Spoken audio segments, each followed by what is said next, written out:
The final area where we're going to consider the similarities and differences are extracurricular activities. At school, you may have after-school clubs, or these might also be scheduled for during the school day. It's quite common for there to be a variety of school clubs at your school, with some of them being in the PE department, or some of them being with your drama teachers, or in singing.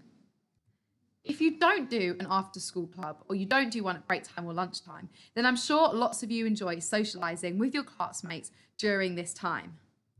In some ways, this isn't very different to university. However, there are a couple of differences that I'm going to talk through now. At university, clubs are called societies. One of the key differences between societies and clubs at your school is that societies are run by students and not teachers.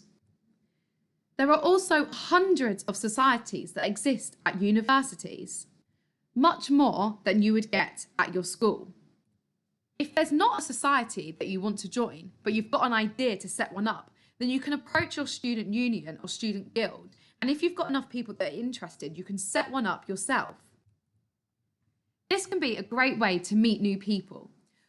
Although when you go to university, you might know a couple of people that have gone to the same place from your school, it's very common for people not to know one person.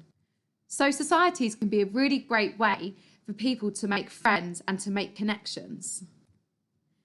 Here, we've got some examples of clubs that you might have in your school. So things like football, netball, chess, debating.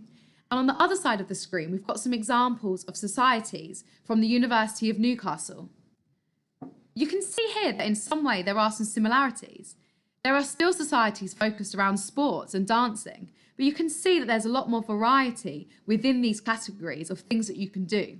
For example, you can try the Frisbee Society or the American Football Society. If you like dancing, you can try the Irish Dancing Society or the Latin and Ballroom. If you don't want to do anything that hands-on, then you might want to join a society that reflects any of your religious beliefs, for example, in joining the Islamic Society. And finally, if you feel really passionate about something, there's lots of societies that exist for you to voice this passion and for you to be interested in. For example, if you feel particularly passionate about animal rights or human rights.